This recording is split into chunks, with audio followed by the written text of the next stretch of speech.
ਫਤਿਹ। ਵਾਹਿਗੁਰੂ ਜੀ ਕਾ ਖਾਲਸਾ, ਵਾਹਿਗੁਰੂ ਜੀ ਕੀ ਫਤਿਹ। ਜਪੁ ਸਾਹਿਬ ਦੀ ਪਾਵਨ ਬਾਣੀ ਦੀ ਲੜੀਵਾਰ ਤੋਂ ਵਿਚਾਰ ਸਾਂਝੀ ਆਪਾਂ ਕਰ ਰਹੇ ਹਾਂ। ਧੰਨ ਗੁਰੂ ਕਲਗੀਧਰ ਮਹਾਰਾਜ ਸੱਚੇ ਪਾਤਸ਼ਾਹ ਜੀ ਨੇ ਅਪਾਰ ਕਿਰਪਾ ਰਹਿਮਤ ਕੀਤੀ ਹੈ, ਜੋ ਨਿਰੰਤਰ ਆਪਾਂ ਪਾਵਨ ਬਾਣੀ ਨੂੰ ਵਿਚਾਰ ਰਹੇ ਹਾਂ, ਸਮਝ ਰਹੇ ਹਾਂ। ਬਾਣੀ ਦੇ ਭਾਵ ਅਰਥਾਂ ਤੋਂ ਜਾਣੂ ਹੋਕੇ ਤੇ ਉਹਨਾਂ ਨੂੰ ਜੀਵਨ ਦੇ ਵਿੱਚ ਕਮਾਉਣ ਦਾ ਯਤਨ ਕਰ ਰਹੇ ਹਾਂ। ਸਤਿਗੁਰੂ ਧੰਨ ਗੁਰੂ ਕਲਗੀਧਰ ਮਹਾਰਾਜ ਪਾਤਸ਼ਾਹ ਜੀ ਮੈਂ ਰਹਿਮਤ ਕਰਨ। ਇਸੇ ਤਰ੍ਹਾਂ ਹੀ ਅਸੀਂ ਗੁਰੂ ਉਪਦੇਸ਼ ਨੂੰ ਸ਼ਰਵਣ ਕਰਕੇ ਇੱਕ ਇੱਕ ਬੋਲ ਨੂੰ ਵਿਚਾਰ ਕੇ ਸਮਝ ਕੇ ਆਪਣੇ ਜੀਵਨ ਵਿੱਚ ਕਮਾ ਸਕੀਏ। ਸੋ ਆਓ ਸਤਿਗੁਰੂ ਮਹਾਰਾਜ ਪਾਤਸ਼ਾਹ ਜੀ ਕਿਰਪਾ ਮੈਂ ਰਹਿਮਤ ਕਰਨ, ਬਖਸ਼ਿਸ਼ ਕਰਨ।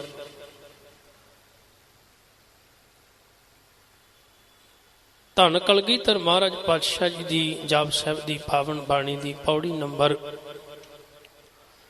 120 ਤੱਕ ਵਿਚਾਰ ਪਹਿਲਾਂ ਆਪਾਂ ਸਾਂਝੀ ਕਰ ਚੁੱਕੇ ਹਾਂ। ਆਓ ਪੌੜੀ ਨੰਬਰ 121 ਤੋਂ ਵਿਚਾਰ ਆਪਾਂ ਸਾਂਝੀ ਕਰਨੀ ਹੈ। ਗੁਰਦੇਵ ਪਾਤਸ਼ਾਹ ਜੀ ਇਸ ਪਾਵਨ ਪੌੜੀ ਅੰਦਰ ਕਿਰਪਾ ਕਰਦੇ ਨੇ ਕਿ ਹੁਸਨਲ ਵਜ਼ੂ ਹੈ, ਤਮਾਮੁਲ ਰਜ਼ੂ ਹੈ, ਹਮੇਸੁਲ ਸਲਾਮੈ,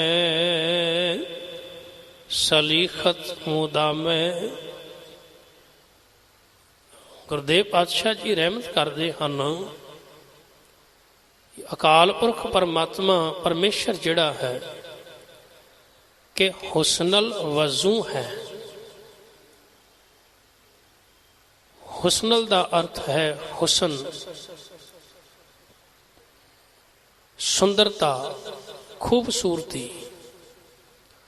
ਵਜ਼ੂ ਦਾ ਅਰਥ ਚਿਹਰਾ, ਨੁਹਾਰ। ਅਕਾਲ ਪੁਰਖ ਪਰਮਾਤਮਾ ਦਾ ਜਿਹੜਾ ਸਰੂਪ ਹੈ ਉਹ ਬੜਾ ਹੀ ਸੁੰਦਰ ਹੈ, ਸੋਹਣਾ ਹੈ, ਖੂਬਸੂਰਤ ਹੈ। ਉਹਦੀ ਸੁੰਦਰਤਾ ਇੰਨੀ ਹੈ ਕਿ ਮਨੁੱਖ ਵੇਖਦਾ ਹੀ ਜਾਂਦਾ ਹੈ, ਦੇਖੀ ਜਾਂਦਾ ਹੈ। ਰੱਬੀ ਬਾਣੀ ਅੰਦਰ ਵੀ ਭਗਤਾਂ ਨੇ ਜਦੋਂ ਅਕਾਲ ਪੁਰਖ ਪਰਮਾਤਮਾ ਪਰਮੇਸ਼ਰ ਦੀ ਇਬਾਦਤ ਕੀਤੀ ਹੈ ਤੇ ਉਹਨਾਂ ਨੇ ਵੀ ਕਿਤੇ ਕਿਤੇ ਅਕਾਲ ਪੁਰਖ ਦੀ ਝਲਕ ਵੇਖੀ ਤੇ ਉਸ ਝਲਕ ਨੂੰ ਕਿਤੇ ਕਿਤੇ ਉਹਨਾਂ ਬਿਆਨ ਕੀਤਾ ਹੈ। ਜਿਵੇਂ ਰੱਬੀ ਬਾਣੀ ਅੰਦਰ ਬਚਨ ਹੁੰਦਾ ਹੈ, ਸਾਵਲ ਸੁੰਦਰ ਰਾਮਈਆ ਮੇਰਾ ਮਨ ਲਾਗਾ ਤੋਹੇ।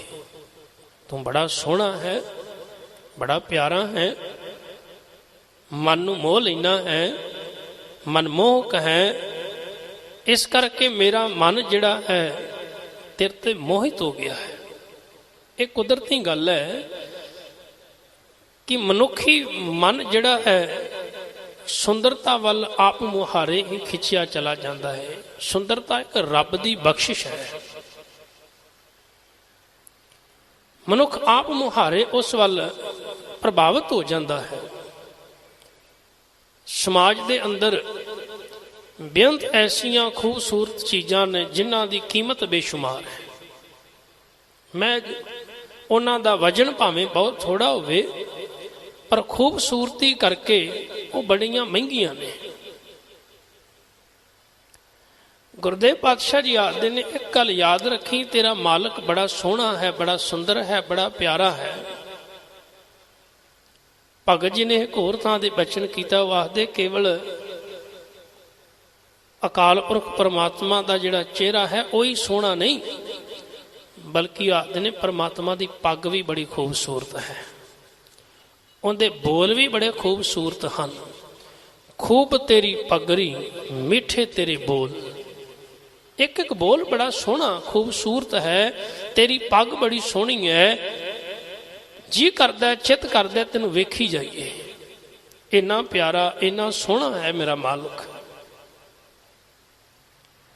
हुण इन्ना सोहना मालिक होवे, परमेश्वर होवे, ते उनकी इबादत करन वाला, उनकी बंदगी करन वाला सेवक कि वो सोहना हो सकता है? गुरु हराए महाराज पातशाह जी नूं किसी ने पूछया सी, महाराज इस दुनिया दे अंदर सब तो खूबसूरत मनुख कौन है? ते महाराज ने आख्या सी, सब तो खूबसूरत मनुख वो है जिहड़ा मालिक दी याद में जुड़िया होया है। सब तो करूब कौन है? जिहड़ा मालिक दी याद तो टुटिया होया है। क्योंकि जे तू सुंदरता चाहना है तेनू अपने मूल नाल जुड़ना पवेगा। एक फुल की सुंदरता उन्ना चिर कायम है जिन्ना चिर वो मूल नाल जुड़िया होया है। भाई वीर सिंह ने बड़ा प्यारा लिखिया, डाली नालों तोड़ना सानू असां हट महक दी लाई। भाई वीर सिंह आखदे ने, मैं फुल नूं लगा तोड़न, मैनू बड़ा सुंदर लग रहा सी, खूबसूरत लग रहा सी, बड़ा प्यारा लग रहा सी। मैं सोचिया इनू तोड़ लवां, तोड़ के इनू घर ले जाके रखांगा।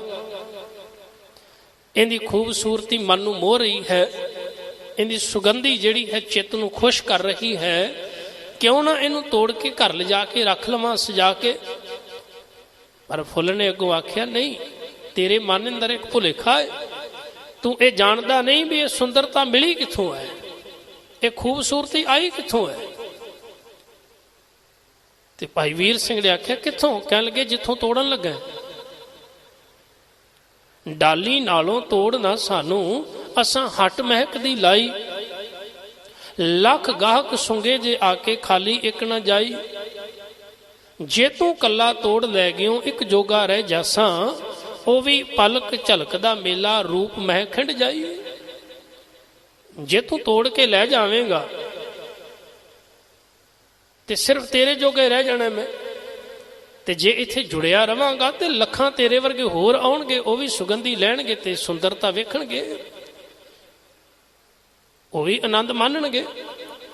पर जे तू कला ही तोड़ के लै जाएगा तो फिर कुदरती गल है कि जिस रूप नूं वेख के, जिस सुंदरता नूं वेख के तू मोहित होया, ये तो थोड़े चिर की गल है। जिदन जदों टुटिया तो फिर कुछ घंटिया बाद खत्म हो जानी सुंदरता। हुण इत्थों एक गल तो समझ आउंदी है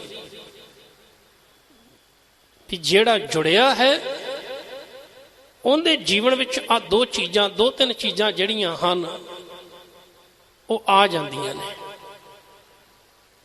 जिहड़ियां टुटण तो बाद चलियां जांदियां ने। जुड़िया होया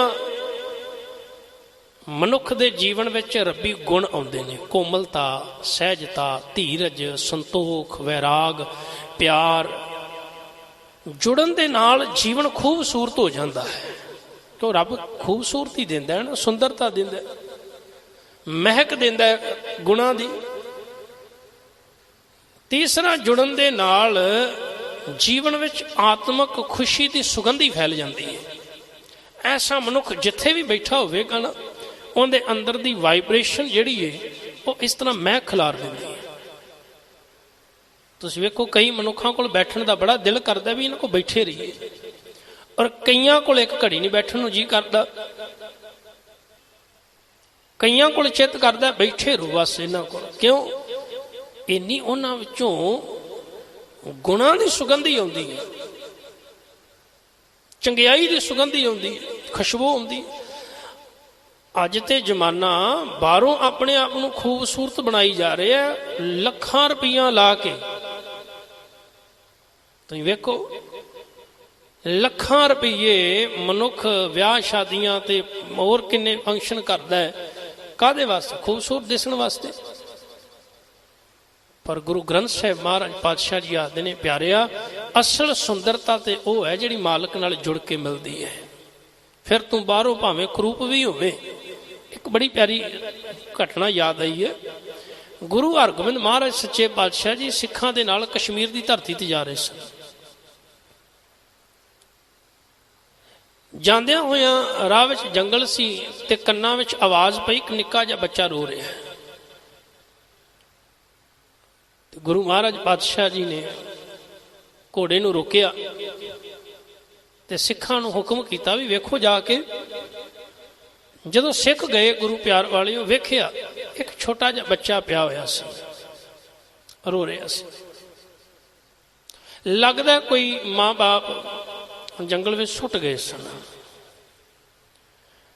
ਉਹ ਸਿੱਖਾਂ ਨੇ ਜਾ ਕੇ ਆਖਿਆ, ਮਹਾਰਾਜ ਇੱਕ ਬਾਲਕ ਪਿਆ ਹੋਇਆ ਪਰ ਹੈ ਬੜਾ ਕਰੂਪ, ਬੜਾ ਕਰੂਪ ਹੈ, ਸ਼ਕਲ ਬੜੀ ਭਿਆਨਕ ਹੈ, ਬੜਾ ਕੁਥਰਾ ਹੈ ਮਹਾਰਾਜ। ਸਾਹਿਬ ਕਹਿ ਲਗੇ ਲੈ ਕੇ ਆਓ। ਜਦੋਂ ਲੈ ਕੇ ਆਏ, ਮਹਾਰਾਜ ਦੀ ਇੱਕ ਮਿਹਰ ਭਰੀ ਨਜ਼ਰ ਪਈ ਤੇ ਗੁਰੂ ਪਾਤਸ਼ਾਹ ਜੀ ਨੇ ਆਖਿਆ, ਨਹੀਂ ਭਾਈ ਇਹ ਕੁਥਰਾ ਨਹੀਂ ਤੇ ਸੁਥਰਾ ਹੈ ਤੇ ਬੜਾ ਪਿਆਰਾ ਹੈ, ਬੜਾ ਖੂਬਸੂਰਤ ਹੈ। ਹੁਣ ਸੁਭਾਵਕ ਗੱਲ ਸੀ, ਜਿਹੜਾ ਗੁਰੂ ਮਹਾਰਾਜ ਪਾਤਸ਼ਾਹ ਜੀ ਦੇ ਹੱਥਾਂ ਵਿੱਚ ਹੋਵੇ ਉਹ ਕਰੂਪ ਕਿਵੇਂ ਰਹਿ ਸਕਦਾ ਸੀ, ਉਹ ਮਾੜਾ ਕਿਵੇਂ ਹੋ ਸਕਦਾ ਸੀ। ਪਾਤਸ਼ਾਹ ਜੀ ਨੇ ਉਸ ਬੱਚੇ ਨੂੰ ਪਾਲਿਆ, ਵੱਡਾ ਹੋਇਆ, ਨਾਂ ਰੱਖਿਆ ਭਾਈ ਸੁਥਰਾ। ਲੋਕ ਕੁਥਰਾ ਕਹਿ ਕੇ ਸੁੱਟ ਗਏ ਸਨ, ਮਹਾਰਾਜ ਨੇ ਸੁਥਰਾ ਬਣਾ ਦਿੱਤਾ ਆਪਣੇ ਚਰਨਾਂ ਨਾਲ ਜੋੜ ਕੇ। ਉਹ ਭਾਈ ਸੁਥਰਾ, ਜਿੰਦਾ ਬਾਹਰ ਵਾਲਾ ਭਾਵੇਂ ਵੇਖਣ ਨੂੰ ਸਰੂਪ ਜਿਹੜਾ ਹੈ ਉਹ ਬੜਾ ਹੀ ਕੁਥਰਾ ਸੀ, ਬੇਢੰਗਾ ਸੀ, ਪਰ ਅੰਦਰੋਂ ਬੜਾ ਸੋਹਣਾ ਸੀ।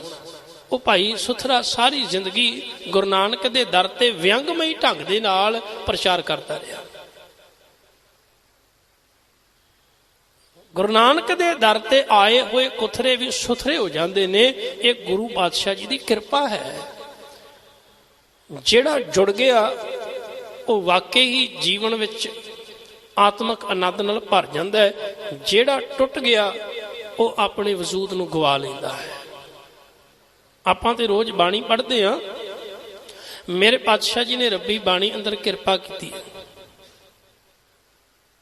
ਹਰ ਬਿਸਰਤ ਤੇਰੇ ਗੁਣ ਗਲਿਆ। ਬਿਸਰਨ ਦਾ ਮਤਲਬ ਕੀ ਸੀ? ਭੁਲਾ ਦੇਣਾ। ਭੁਲਾਣ ਦਾ ਮਤਲਬ ਸੀ ਦੂਰ ਹੋ ਜਾਣਾ, ਟੁੱਟ ਜਾਣਾ। ਟੁੱਟੇ ਹੋਏ ਮਨੁੱਖ ਦੇ ਜੀਵਨ ਵਿੱਚੋਂ ਚੰਗਿਆਈ ਖਤਮ ਹੋ ਗਈ, ਬੁਰਾਈਆਂ ਆ ਗਈਆਂ। ਹੁਣ ਕੋਈ ਮਨੁੱਖ ਬੁਰਾ ਹੋਵੇ, ਅੱਤ ਦਾ ਬੁਰਾ ਹੋਵੇ, ਪਰ ਬਾਹਰੋਂ ਉਹ ਆਖੇ ਵੀ ਮੈਂ ਬੜਾ ਸੋਹਣਾ ਵਾਂ, ਪਰ ਮਾਲਕ ਦੇ ਦਰ ਤੇ ਪ੍ਰਵਾਨ ਨਹੀਂ ਹੈ।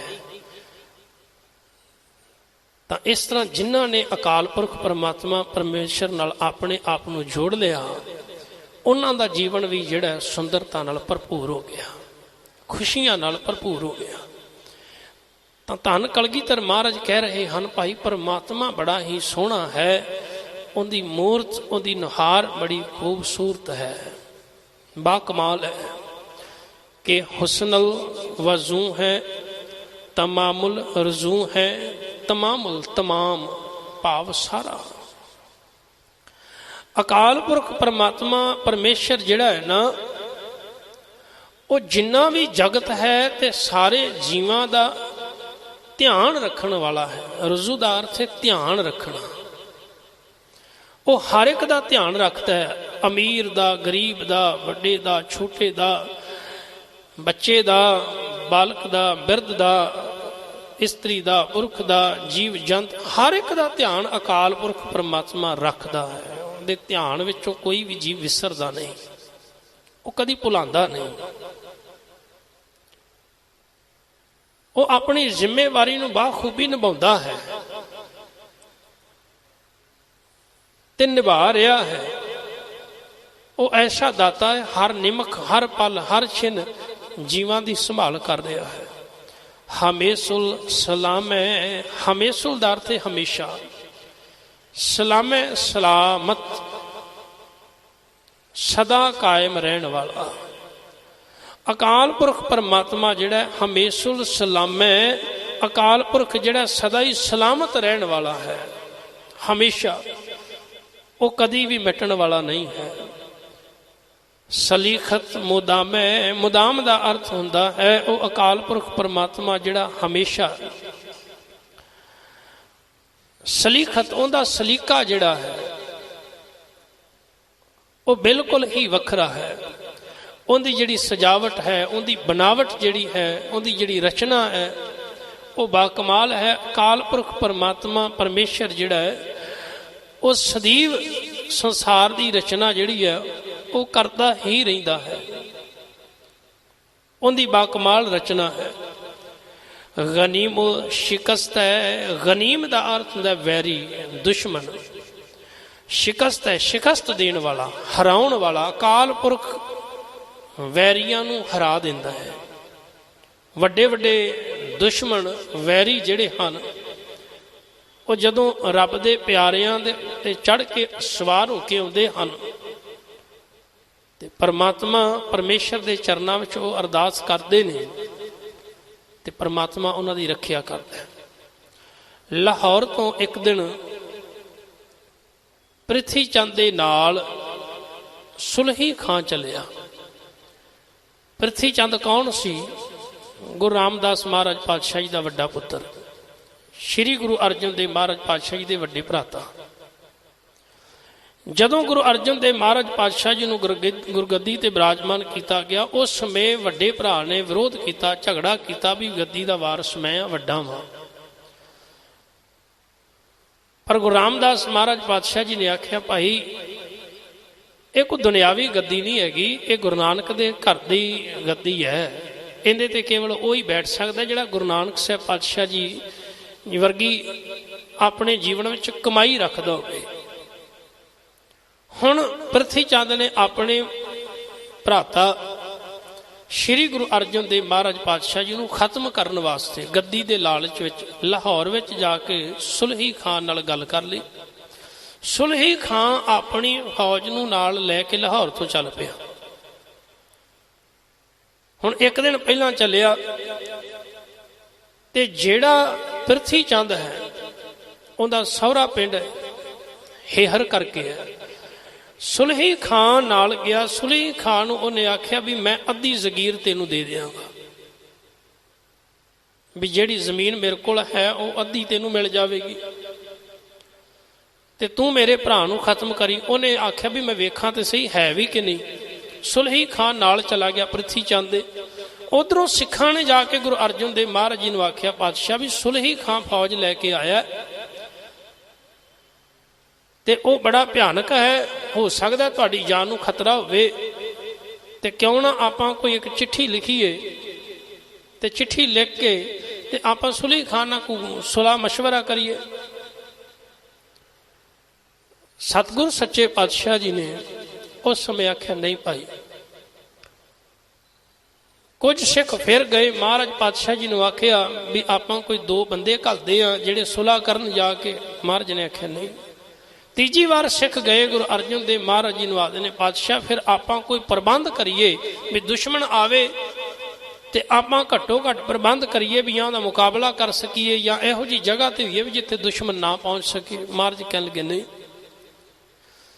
ਅਖੀਰ ਜਦੋਂ ਸੁਲਹੀ ਖਾਂ ਜਿਹੜਾ ਸੀ, ਜਦੋਂ ਪ੍ਰਿਥੀ ਚੰਦ ਦੇ ਪਿੰਡ ਗਿਆ, ਉੱਥੇ ਸਹੁਰੇ ਪਿੰਡ, ਉਹਨੇ ਜ਼ਮੀਨ ਦੇ ਵਿੱਚ ਇੱਟਾਂ ਦੇ ਭੱਠੇ ਲਾਏ ਹੋਏ ਸੀ ਤੇ ਉੱਥੇ ਅੱਗ ਪਈ ਬਲਦੀ ਸੀ। ਸੁਲਹੀ ਖਾਂ ਉਹਨਾਂ ਭੱਠਿਆਂ ਨੂੰ ਵੇਖਣ ਵਾਸਤੇ ਗਿਆ ਤੇ ਘੋੜੇ ਉੱਤੇ ਚੜਿਆ ਸੀ। ਅੱਗ ਬੜੀ ਤੇਜ਼ ਬਲ ਰਹੀ ਸੀ। ਸੁਲਹੀ ਖਾਂ ਦਾ ਘੋੜਾ ਉਸ ਅੱਗ ਨੂੰ ਵੇਖ ਕੇ ਡਰ ਗਿਆ ਤੇ ਡਰਿਆ ਇਸ ਤਰ੍ਹਾਂ ਕਿ ਸੁਲਹੀ ਖਾਂ ਨੂੰ ਨਾਲ ਲੈ ਕੇ ਅੱਗ ਵਿੱਚ ਡਿੱਗ ਗਿਆ, ਉੱਥੇ ਸੜ ਕੇ ਸੁਆਹ ਹੋ ਗਿਆ। ਹੁਣ ਗੁਰੂ ਅਰਜਨ ਦੇਵ ਮਹਾਰਾਜ ਪਾਤਸ਼ਾਹ ਜੀ ਕੋਲ ਜਿਹੜੇ ਸਿੱਖ ਆਉਂਦੇ ਸਨ, ਹੁਣ ਉਹ ਸਿੱਖ ਦੌੜ ਕੇ ਆਏ, ਕਹਿ ਲਗੇ ਮਹਾਰਾਜ ਸੁਲਹੀ ਖਾਂ ਖਤਮ ਹੋ ਗਏ, ਵੈਰੀ ਬਣ ਕੇ ਆਇਆ ਸੀ ਤੁਹਾਨੂੰ ਖਤਮ ਕਰਨ ਵਾਸਤੇ, ਪਰ ਆਪ ਹੀ ਖਤਮ ਹੋ ਗਿਆ। ਉਸ ਸਮੇਂ ਸਤਿਗੁਰ ਮਹਾਰਾਜ ਪਾਤਸ਼ਾਹ ਜੀ ਨੇ ਆਖਿਆ, ਜਿਸ ਕੇ ਸਿਰ ਉੱਪਰ ਤੂੰ ਸੁਆਮੀ ਸੋ ਦੁਖ ਕੈਸਾ ਪਾਵੇ। ਮਹਾਰਾਜ ਨੇ ਉਸ ਸਮੇਂ ਬਚਨ ਕੀਤਾ, ਕਹਿ ਲਗੇ ਤਾਤੀ ਵਾਉ ਨਾ ਲਾਗੀ ਪਾਰ ਬ੍ਰਹਮ ਸ਼ਰਨਾਈ ਚੌਗਿਰਦ ਹਮਾਰੇ ਰਾਮਕਾਰ ਦੁੱਖ ਲੱਗੇ ਨਾ ਭਾਈ। ਤਾਂ ਸਤਿਗੁਰ ਸੱਚੇ ਪਾਤਸ਼ਾਹ ਜੀ ਨੇ ਸਿੱਖਾਂ ਅੰਦਰ ਇੱਕ ਭਰੋਸਾ ਭਰ ਦਿੱਤਾ, ਕਿੰਨਾ ਵੀ ਵੱਡਾ ਵੈਰੀ ਕਿਉਂ ਨਾ ਹੋਵੇ, ਜੇ ਰੱਖਣ ਵਾਲਾ ਅਕਾਲ ਪੁਰਖ ਹੈ ਤੇ ਕੋਈ ਮਾਰ ਨਹੀਂ ਸਕਦਾ। ਤੇ ਜਿੰਦੀ ਆਈ ਹੋਵੇ ਤੇ ਵੈਰੀ ਨਾ ਵੀ ਆਵੇ ਤੇ ਤਾਂ ਵੀ ਬੰਦਾ ਦੁਨੀਆ ਤੋਂ ਚਲੇ ਜਾਂਦਾ ਹੈ। ਧੰਨ ਕਲਗੀਧਰ ਮਹਾਰਾਜ ਕਹਿ ਰਹੇ ਹਨ, ਗਨੀਮ ਸ਼ਿਕਸਤ ਹੈ। ਵੱਡੇ ਵੱਡੇ ਵੈਰੀਆਂ ਨੂੰ शिकस्त दे देंदा है, परमात्मा हरा देंदा है। गरीबुल परस्त है, गरीबुल गरीबां नूं परस्त है भाव पालन करन वाला।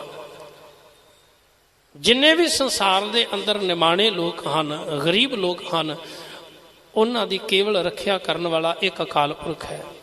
बिलंदुल मकान है, बिलंदुल बिलंद भाव बुलंद उच्चा मकान है।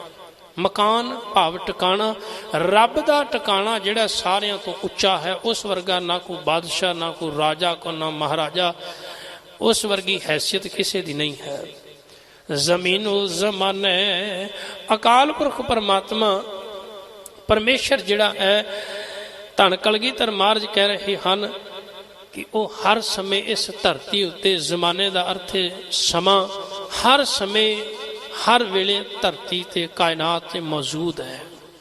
वो कभी गैर हाजिर नहीं होता। इस तरह नहीं कह सकते भी अज रब है ते कल नहीं, वो तो मौजूद है हर वेले हर घड़ी हर समय। वो इस संसार दे विच वसिया होया है, हर वेले जिथे उन्होंने याद करो उत्थे हाजिर है। जिस घड़ी जिस वेले दिन होवे रात होवे, सवेर होवे शाम होवे, दुख होवे सुख होवे, खुशी होवे गमी होवे, कोई भी हालात होवे, परमात्मा हर समय मौजूद है।